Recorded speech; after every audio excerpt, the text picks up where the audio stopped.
ಈ ಕಾರ್ಯಕ್ರಮದ ಪ್ರಾಯೋಜಕರು Gadiyar group of company. Gadiar Group of Companies, synonymous with excellence and innovation, stands as your dynamic partner for progress. Gadiar Group ensures safety as guardians in firefighting and builds vibrant communities in real estate. Building tomorrow, today. ವೀಕ್ಷಕರ ಸನ್ಮಾರ್ಗ ನ್ಯೂಸ್ಗೆ ಸ್ವಾಗತ. ನಾನು ಪ್ರಿಯ ಸುದೇಶ್. 13 ವರ್ಷಗಳಿಂದ ಕೋಮದಲ್ಲಿದ್ದ ಹರೀಶ್ ರಾಣಾಗೆ ಕುಟುಂಬಸ್ಥರು ಭಾವನಾತ್ಮಕ ವಿದಾಯ ಹೇಳಿದ್ದಾರೆ. ನವದೆಹಲಿ AIIMS ಆಸ್ಪತ್ರೆಯಲ್ಲಿ ಮಲಗಿದ್ದ ಅವರ ಬೆಡ್ ಸುತ್ತ ನಿಂತ ಕುಟುಂಬಸ್ಥರು ಹಾಗೂ ಬ್ರಹ್ಮಕುಮಾರಿ ಈಶ್ವರಿ ಅವರ ಸಂಘವು ನೀನು ಹೊರಡೋ ಸಮಯ ಎಲ್ಲರನ್ನ ಕ್ಷಮಿಸು ಎಂದು ಮನವಿ ಮಾಡಿಕೊಂಡಿದ್ದಾರೆ. ಹರೀಶ್ ರಾಣಾರ ಕುಟುಂಬವು ಅವರೊಂದಿಗೆ ತಮ್ಮ ಕೊನೆಯ ಕ್ಷಣಗಳನ್ನು ಕಳೆಯುತ್ತಿರುವ 22 ಸೆಕೆಂಡ್ಗಳ ವಿಡಿಯೋ ಸಾಮಾಜಿಕ ಜಾಲತಾಣದಲ್ಲಿ ಹರಿದಾಡುತ್ತಿದೆ. ವಿಡಿಯೋದಲ್ಲಿ ಬ್ರಹ್ಮಕುಮಾರಿ ಈಶ್ವರಿಯ ಸಹೋದರಿಯೊಬ್ಬರು ಎಲ್ಲರನ್ನ ಕ್ಷಮಿಸಿ ಈಗ ಹೊರಡುವ ಸಮಯ ಎಂದು ತಲೆಯನ್ನ ಸವರುತ್ತಾ ಹೇಳುತ್ತಿರುವುದು ಸೆರೆಯಾಗಿದೆ. ಕುಟುಂಬಸ್ಥರ ಅಂತಿಮ ವಿದಾಯದ ಬಳಿಕ ವೈದ್ಯರು ಕ್ರಮೇಣ ಅವರ ಜೀವರಕ್ಷಕ ಸಾಧನಗಳನ್ನು ಹಿಂತೆಗೆದುಕೊಂಡಿದ್ದಾರೆ. ಮಾರ್ಚ್ 11ರಂದು 2013ರಿಂದ ಕೋಮಾದಲ್ಲಿದ್ದ ರಾಣಾರ ದಯಾಮರಣಕ್ಕೆ ಸುಪ್ರೀಂ ಕೋರ್ಟ್ ಒಪ್ಪಿಗೆ ಸೂಚಿಸಿತ್ತು. ಇದು ದೇಶದಲ್ಲಿ ಮೊದಲನೆಯ ದಯಾಮರಣ ಪ್ರಕರಣವಾಗಿದೆ. 2013ರಲ್ಲಿ 4ನೇ ಮಹಡಿಯಿಂದ ಬಿದ್ದ ನಂತರ ರಾಣಾರ ಮೆದುಳಿಗೆ ಹಾನಿಯಾಗಿತ್ತು. ಅಂದಿನಿಂದ ಅವರು ಜೀವರಕ್ಷಕಗಳ ಬೆಂಬಲದಲ್ಲಿದ್ದರು. ಉಸಿರಾಟಕ್ಕಾಗಿ ಟ್ರಾಕಿಯೋಸ್ಟೊಮಿ ಟ್ಯೂಬ್ ಮತ್ತು ಆಹಾರಕ್ಕಾಗಿ ಗ್ಯಾಸ್ಟ್ರೋಜೆಜೋನೋಸ್ಟೊಮಿ ಟ್ಯೂಬ್ ಬಳಸಲಾಗುತ್ತಿತ್ತು. ಬಳಿಕ ರಾಣಾರ ಪೋಷಕರು ಅವರಿಗೆ ದಯಾಮರಣ ನೀಡುವಂತೆ ಅರ್ಜಿ ಸಲ್ಲಿಸಿದ್ದರು. ಇದಕ್ಕೆ ಅಂತಿಮವಾಗಿ ಸುಪ್ರೀಂ ಕೋರ್ಟ್ ಅನುಮತಿ ನೀಡಿತ್ತು. ಭಾರತೀಯ ಹಡಗುಗಳಿಗೆ ಇರಾನ್ ಅನುಮತಿಸಿರುವುದರ ಹಿಂದೆ ಯಾವುದೇ ಒಪ್ಪಂದ ಇಲ್ಲ. ಇದು ಎರಡು ದೇಶಗಳ ನಡುವಿನ ಸಂಬಂಧದ ಫಲ, ಮಾತುಕತೆಯ ಫಲ ಎಂದು ಹಾರ್ಮುಜ್ ಜಲಸಂಧಿಯನ್ನ ಬ್ಲಾಕ್ ಮಾಡಿದ್ದ ಇರಾನ್ ವಿಷಯದ ಬಗ್ಗೆ ಭಾರತೀಯ ಗ್ಯಾಸ್ ಟ್ಯಾಂಕರ್ಗಳು ಸಾಗಲು ಅನುಮತಿ ಕೊಟ್ಟಿರುವ ವಿಚಾರದ ಬಗ್ಗೆ ಕೇಂದ್ರ ಸಚಿವ ಡಾಕ್ಟರ್ ಎಸ್ ಜೈಶಂಕರ್ ಮಾಹಿತಿ ನೀಡಿದ್ದಾರೆ. ಇರಾನ್ ಜೊತೆ ಭಾರತ ಒಪ್ಪಂದ ಮಾಡಿಕೊಂಡಿದೆ. ಹೀಗಾಗಿ ಭಾರತದ ಹಡಗುಗಳಿಗೆ ಇರಾನ್ ಒಪ್ಪಿಗೆ ಕೊಟ್ಟಿದೆ ಎನ್ನುವ ಸುದ್ದಿಗಳು ಹರಿದಾಡುತ್ತಿರುವ ಹಿನ್ನೆಲೆಯಲ್ಲಿ ಜೈಶಂಕರ್ ಅವರು ಈ ಸ್ಪಷ್ಟನೆ ಕೊಟ್ಟಿದ್ದು, ಇರಾನ್ ಮಾಡಿರುವ ಸಹಾಯಕ್ಕೆ ಬದಲಾಗಿ ಭಾರತ ಮತ್ತೇನು ನೆರವು ಕೊಟ್ಟಿಲ್ಲ ಎಂದು ತಿಳಿಸಿದರು. ಇದು ವಿನಿಮಯದ ವಿಚಾರ ಅಲ್ಲ. ಭಾರತ ಮತ್ತು ಇರಾನ್ ನಡುವೆ ಸಂಬಂಧ ಮೊದಲಿನಿಂದಲೂ ಇದೆ. ಈ ಮಾತುಕತೆಯು ಕೆಲ ಫಲ ಕೊಟ್ಟಿದೆ. ಈ ಪ್ರಕ್ರಿಯೆ ಇನ್ನೂ ನಡೆಯುತ್ತಿದೆ. ಮಾತುಕತೆಯಿಂದ ಫಲ ದೊರಕುತ್ತಿದೆ ಎಂದಾದರೆ ಸಹಜವಾಗಿ ನಾನು ಅದೇ ನಿಟ್ಟಿನಲ್ಲಿ ಮುಂದುವರಿಯುತ್ತೇನೆ ಎಂದು ಹೇಳಿದರು. ಇವು ಇನ್ನೂ ಆರಂಭಿಕ ದಿನಗಳಷ್ಟೇ. ನಮ್ಮ ಇನ್ನೂ ಹಲವು ಹಡಗುಗಳಲ್ಲಿವೆ. ಈಗ 2 ಹಡಗುಗಳನ್ನು ಬಿಟ್ಟಿರುವುದು ಸ್ವಾಗತಾರ್ಹ ಬೆಳವಣಿಗೆ. ಹಾಗೆಯೇ ಮಾತುಕತೆ ಮುಂದುವರಿಯುತ್ತಿರುವುದೂ ಹೌದು ಎಂದರು. ಆಪರೇಷನ್ ಸಿಂಧೂರ್ ಕುರಿತು ಸಾಮಾಜಿಕ ಮಾಧ್ಯಮದಲ್ಲಿ ಪೋಸ್ಟ್ ಮಾಡಿದ್ದಕ್ಕಾಗಿ ಅಶೋಕ ವಿಶ್ವವಿದ್ಯಾಲಯದ ಪ್ರಾಧ್ಯಾಪಕ ಅಲಿಖಾನ್ ಮೊಹಮ್ಮದಾಬಾದ್ ವಿರುದ್ಧ ಕ್ರಿಮಿನಲ್ ಪ್ರಕರಣ ದಾಖಲಾಗಿತ್ತು. ಈ ಪ್ರಕರಣಗಳನ್ನು ಕೈಬಿಟ್ಟಿರುವುದಾಗಿ ಹರಿಯಾಣ ಸರ್ಕಾರ ಸೋಮವಾರ ಸುಪ್ರೀಂ ಕೋರ್ಟ್ಗೆ ತಿಳಿಸಿದೆ. ಪ್ರಾಧ್ಯಾಪಕ ಅಲಿಖಾನ್ ಬಂಧನಕ್ಕೆ ಶಿಕ್ಷಣ ತಜ್ಞರು ಮತ್ತು ವಿರೋಧ ಪಕ್ಷಗಳು ತೀವ್ರ ಆಕ್ರೋಶ ವ್ಯಕ್ತಪಡಿಸಿದ್ದರು. ಪ್ರಕರಣವನ್ನು ರದ್ದುಗೊಳಿಸುವಂತೆ ಕೋರಿ ಪ್ರೊಫೆಸರ್ ಮೊಹಮ್ಮದಾಬಾದ್ ಸಲ್ಲಿಸಿದ್ದ ಅರ್ಜಿಯನ್ನ ನ್ಯಾಯಾಲಯ ವಿಚಾರಣೆ ನಡೆಸುತ್ತಿತ್ತು.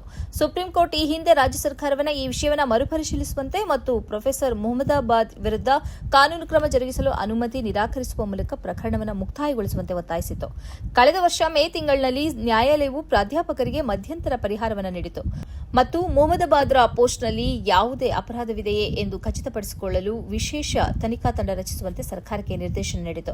ಜನವರಿ 6ರಂದು ಮೊಹಮ್ಮದಾಬಾದ್ ವಿರುದ್ಧ ಎಫ್ಐಆರ್ನಲ್ಲಿ ಹರಿಯಾಣ ಎಸ್ಐಟಿ ಸಲ್ಲಿಸಿದ ಆರೋಪ ಪಟ್ಟಿಯನ್ನು ವಿಚಾರಣಾ ನ್ಯಾಯಾಲಯವು ಪರಿಗಣಿಸದಂತೆ ತಡೆಯುವ ತನ್ನ ಆದೇಶವನ್ನು ಸುಪ್ರೀಂ ಕೋರ್ಟ್ ವಿಸ್ತರಿಸಿತು. ಆಗಸ್ಟ್ 2025ರಲ್ಲಿ ಆರೋಪ ಪಟ್ಟಿ ಸಲ್ಲಿಸಲಾಗಿದ್ದರೂ ಹರಿಯಾಣ ಸರ್ಕಾರದಿಂದ ಇದುವರೆಗೆ ಯಾವುದೇ ಅನುಮತಿ ನೀಡಿಲ್ಲ ಎಂದು ರಾಜು ತಿಳಿಸಿದ ನಂತರ ಸುಪ್ರೀಂ ಕೋರ್ಟ್ ಈ ಆದೇಶವನ್ನು ಅಂಗೀಕರಿಸಿದೆ. ಆಪರೇಷನ್ ಸಿಂಧೂರ್ ಪತ್ರಿಕಾಗೋಷ್ಠಿಗಳ ನೇತೃತ್ವ ವಹಿಸಿದ್ದ ಕರ್ನಲ್ ಸೋಫಿಯಾ ಕುರೇಶಿ ಅವರಿಗೆ ಮೆಚ್ಚುಗೆ ವ್ಯಕ್ತಪಡಿಸುವ ಸಂದರ್ಭದಲ್ಲಿ ಭಾರತದಲ್ಲಿ ಅಲ್ಪಸಂಖ್ಯಾತರ ಮೇಲಿನ ದೌರ್ಜನ್ಯದ ಕುರಿತು ಸಾಮಾಜಿಕ ಮಾಧ್ಯಮ ಪೋಸ್ಟ್ಗಳಿಗಾಗಿ ಪ್ರೊಫೆಸರ್ ಮೊಹಮ್ಮದಾಬಾದ್ ವಿರುದ್ಧ 2 ಎಫ್ಐಆರ್ಗಳು ದಾಖಲಾಗಿದ್ದ ನಂತರ ಕಳೆದ ವರ್ಷ ಮೇ ತಿಂಗಳಲ್ಲಿ ಹರಿಯಾಣ ಪೊಲೀಸರು ಅವರನ್ನು ಬಂಧಿಸಿದ್ದರು. ಎಲ್ಪಿಜಿ ಬಳಸುವ 330 ಮಿಲಿಯನ್ಗಿಂತಲೂ ಹೆಚ್ಚು ಗ್ರಾಹಕರು ತಮ್ಮ ಇ ಕೆವೈಸಿಯನ್ನು ಬಯೋಮೆಟ್ರಿಕ್ ಆಧಾರ್ ದೃಢೀಕರಣ ವ್ಯವಸ್ಥೆ ಮೂಲಕ ಮಾಡಿಸಿಕೊಳ್ಳಬೇಕು ಎಂದು ಕೇಂದ್ರ ಸರ್ಕಾರ ಹೇಳಿದೆ.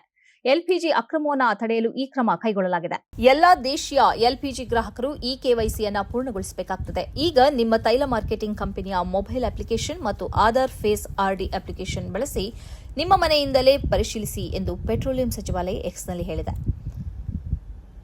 ಅಡುಗೆ ಅನಿಲದ ಮೇಲಿನ ಸಬ್ಸಿಡಿ ಪಡೆಯಲು 105.1 ಮಿಲಿಯನ್ಗಿಂತಲೂ ಹೆಚ್ಚು ಪ್ರಧಾನಮಂತ್ರಿ ಉಜ್ವಲ್ ಯೋಜನೆ ಫಲಾನುಭವಿಗಳಿಗೆ ವಾರ್ಷಿಕ ಬಯೋಮೆಟ್ರಿಕ್ ಆಧಾರ್ ದೃಢೀಕರಣ ಕಡ್ಡಾಯವಾಗಿದೆ. ಪಿಎಂಯುಐ ಅಡಿಯಲ್ಲಿ ಇ ಕೆವೈಸಿ ಇಲ್ಲದೆಯೂ ಸಹ ಒಬ್ಬ ಫಲಾನುಭವಿಯು ಒಂದು ಹಣಕಾಸು ವರ್ಷದಲ್ಲಿ 7 ಎಲ್ಪಿಜಿ ಮರುಪೂರಣಗಳನ್ನು ಪಡೆಯುತ್ತಾನೆ. ಹೀಗಾಗಿ ಇ ಕೆವೈಸಿ ಕೊರತೆಯಿಂದಾಗಿ ಮರುಪೂರಣ ಪೂರೈಕೆಯಲ್ಲಿ ಅಡಚಣೆ ಉಂಟಾಗುವುದಿಲ್ಲ. ಒಂದು ನಿರ್ದಿಷ್ಟ ಹಣಕಾಸು ವರ್ಷದಲ್ಲಿ 7 ಮರುಪೂರಣಗಳನ್ನು ಪಡೆಯಲು ಫಲಾನುಭವಿಯು ಬಯೋಮೆಟ್ರಿಕ್ ಆಧಾರ್ ದೃಢೀಕರಣವನ್ನು ಪಡೆಯಬೇಕಾಗುತ್ತದೆ. ಪಶ್ಚಿಮ ಏಷ್ಯಾದಲ್ಲಿನ ಯುದ್ಧದಿಂದಾಗಿ ಇಂಧನ ಪೂರೈಕೆಯಲ್ಲಿ ಅಡಚಣೆಗಳು ಎಲ್ಪಿಜಿ ಪೂರೈಕೆಗಳ ಮೇಲೆ ಪರಿಣಾಮ ಬೀರಿದೆ. ಮಾರ್ಚ್ 7ರಂದು ಒಎಂಸಿಗಳು ಅಡುಗೆ ಅನಿಲದ ಬೆಲೆಯನ್ನು 14.2 ಕೆಜಿ ಸಿಲಿಂಡರ್ಗೆ ₹60 ಹೆಚ್ಚಿಸಿವೆ. ಯುದ್ಧದ ನಂತರ ಹಾರ್ಮುಜ್ ಜಲಸಂಧಿಯ ಮೂಲಕ ಹಡಗಿನ ಚಲನೆಗೆ ಅಡ್ಡಿಯಾದ ನಂತರ ಪಶ್ಚಿಮ ಏಷ್ಯಾದಲ್ಲಿ ಇಂಧನ ಪೂರೈಕೆ ಬಿಕ್ಕಟ್ಟಿನಿಂದ ಉಂಟಾದ ಪರಿಣಾಮದ ಭಾಗಶಃ ವರ್ಗಾವಣೆಯನ್ನು ದರ ಹೆಚ್ಚಳವು ಪ್ರತಿಬಿಂಬಿಸುತ್ತದೆ ಎಂದು ಗ್ಯಾಸ್ ಉದ್ಯಮದ ಕಾರ್ಯನಿರ್ವಾಹಕರು ಹೇಳಿದ್ದಾರೆ. ಹಾವೇರಿ ಜಿಲ್ಲೆಯ ಕೆಲ ಪ್ರದೇಶಗಳಲ್ಲಿ ಚಿನ್ನ ಮತ್ತು ಇತರ ನೈಸರ್ಗಿಕ ಖನಿಜ ಸಂಪತ್ತು ಇರುವ ಬಗ್ಗೆ ಅನುಮಾನ ವ್ಯಕ್ತಪಡಿಸಿರುವ ಭಾರತೀಯ ಭೂ ಸರ್ವೇಕ್ಷಣಾ ಸಂಸ್ಥೆ ಖನಿಜಗಳ ನಿಕ್ಷೇಪ ಪತ್ತೆಗಾಗಿ ವಿಮಾನದ ಮೂಲಕ ಹುಡುಕಾಟ ಆರಂಭಿಸಿದೆ. ದೇಶದಲ್ಲಿರುವ ಖನಿಜ ಸಂಪತ್ತು ಪತ್ತೆ ಮಾಡಲು ಜಿಎಸ್ಐ ಸಂಸ್ಥೆಯು ಪ್ರತಿ ವರ್ಷವೂ ವಾರ್ಷಿಕ ಕಾರ್ಯಕ್ರಮ ಹಮ್ಮಿಕೊಳ್ಳುತ್ತದೆ. ಈ ವರ್ಷ ಕರ್ನಾಟಕ, ಗೋವಾ, ಮಹಾರಾಷ್ಟ್ರಗಳಲ್ಲಿ ಹುಡುಕಾಟ ನಡೆಸುತ್ತಿದೆ. ಕೇರಳದ ಪ್ರದೇಶಗಳಿಂದ ಹುಡುಕಾಟ ಆರಂಭಿಸಿರುವ ಜಿಎಸ್ಐ ಅಧಿಕಾರಿಗಳು ಉಡುಪಿ, ಚಿಕ್ಕಮಗಳೂರು ಹಾಗೂ ಶಿವಮೊಗ್ಗ ಜಿಲ್ಲೆಯ ಮೂಲಕ ಹಾವೇರಿ ಜಿಲ್ಲೆಗೂ ಪ್ರವೇಶಿಸಿದ್ದಾರೆ. ವಿಮಾನದಲ್ಲಿರುವ ಉಪಕರಣಗಳ ಮೂಲಕ ಭೂಮಿ ಆಳದಲ್ಲಿರುವ ಖನಿಜ ಸಂಪತ್ತು ತಿಳಿಯಲು ಪ್ರಯತ್ನಿಸುತ್ತಿದ್ದಾರೆ. ಜಿಲ್ಲೆಯ ಹಿರೇಕೆರೂರು, ಬ್ಯಾಡಗಿ, ರಾಣಿಬೆನ್ನೂರು ಹಾಗೂ ಹಾವೇರಿ ತಾಲೂಕಿನ ಹಲವು ಕಡೆಗಳಲ್ಲಿ ಸಮೀಕ್ಷೆ ನಡೆಸಲಾಗುತ್ತಿದೆ. ಜಿಎಸ್ಐ ಸಮೀಕ್ಷೆ ಕಾರ್ಯ ನಡೆಯುತ್ತಿರುವುದರಿಂದ ಭೂಮಿಯಿಂದ ಕಡಿಮೆ ಅಂತರದಲ್ಲಿ ವಿಮಾನ ಹಾರಾಟ ನಡೆಸುತ್ತಿದೆ. ಈ ವಿಮಾನ ಗಮನಿಸುತ್ತಿರುವ ಜನರು ಇದು ಯಾವ ವಿಮಾನ ಕೆಳಗಡೆ ಹಾರಾಟ ನಡೆಸುತ್ತಿದೆಯಲ್ಲ ಎಂದು ಅನುಮಾನ ವ್ಯಕ್ತಪಡಿಸುತ್ತಿದ್ದಾರೆ. ವಿಮಾನದ ಬಗ್ಗೆ ಜನರಲ್ಲೂ ಆತಂಕ ಶುರುವಾಗಿದೆ. ವಿಮಾನ ಬಗ್ಗೆ ಸ್ಪಷ್ಟನೆ ನೀಡಿರುವ ಜಿಲ್ಲಾ ಎಸ್ಪಿ ಯಶೋಧ್ ವಂಟಗುಡಿ, ಜಿಎಸ್ಐ ಅಧಿಕಾರಿಗಳು ಜಿಲ್ಲೆಯಲ್ಲಿ ಖನಿಜ ಸಂಪತ್ತಿನ ಸಮೀಕ್ಷೆ ನಡೆಸುತ್ತಿದ್ದಾರೆ. ಇದಕ್ಕಾಗಿ ವಿಮಾನ ಬಳಸಲಾಗುತ್ತಿದೆ. ಈ ವಿಮಾನವು ಭೂಮಿಯ ಕೆಳಭಾಗದಲ್ಲಿ ಹಾರಾಟ ನಡೆಸುತ್ತದೆ. ಈ ಬಗ್ಗೆ ಜನರು ಆತಂಕ ಪಡುವ ಅಗತ್ಯವಿಲ್ಲ ಎಂದಿದ್ದಾರೆ. ಇದು ಈ ಹೊತ್ತಿನ ಸುದ್ದಿ ಸಂಚಯ. ನಿರಂತರವಾಗಿ ನೋಡ್ತಾ ಇರಿ ಸನ್ಮಾರ್ಗ ನ್ಯೂಸ್. ಸುದ್ದಿಗಳ ಸಂತೆಯಲ್ಲಿ ಸತ್ಯದ ಮೊಂಬತ್ತಿ.